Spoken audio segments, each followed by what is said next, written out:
We're on page 6 of your working file looking at the subject of dockers, or docking if you like.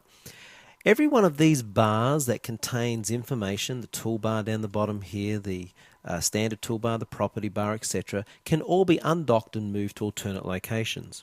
First of all, in X5, we now have the option to lock bars. We never had that before. So you right click on any one of the bars that you can see, and down the bottom here you can see we can unlock the toolbar. So first of all, we'll unlock, and you'll also notice these little dots appear. We call them handles, so they're the docking handles.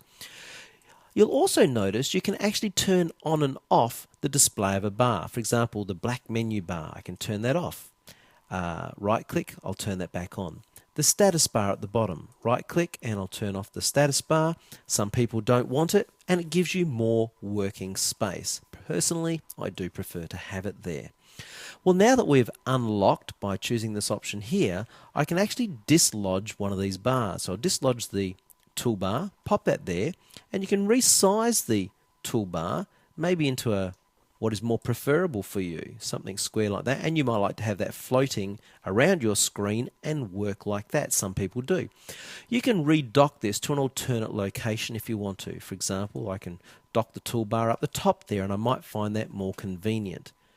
Anyway, it's very, very easy to remove and redock to any location.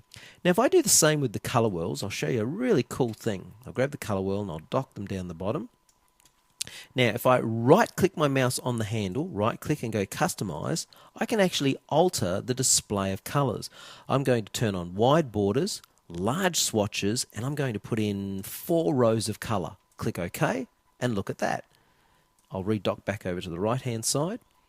Now, if you have poor eyesight and you find it easier to see the larger display of color wheels, this is a great option for you. And you can display as many rows of colors as you want, and of course move through those colors. I'll just quickly right click, back to Customize.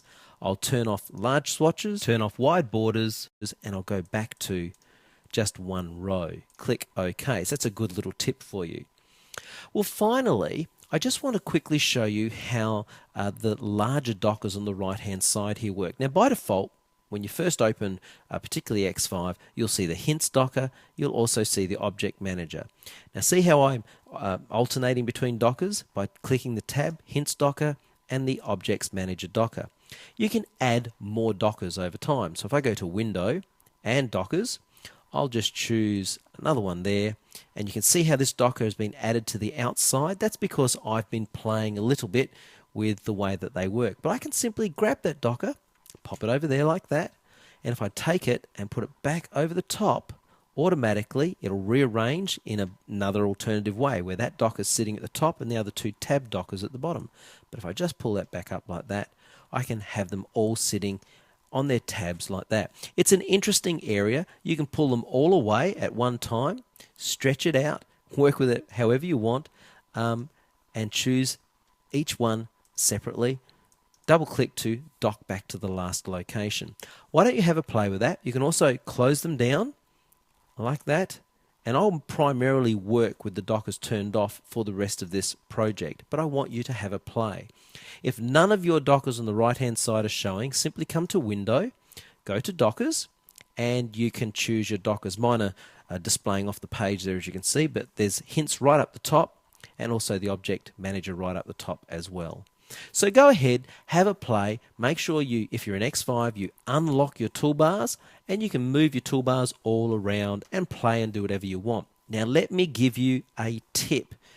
If you get everything really, really messed up and you can't figure out how to get everything looking back the way it was looking, close CorelDRAW down, then hold your finger on the F8 key on your keyboard, start up CorelDRAW, keep your finger on it, and shortly it'll ask you, do you want to reset to the factory defaults? Just say yes, and your interface will all come back to looking to how you're used to seeing it. And that's a good little tip to remember for the future.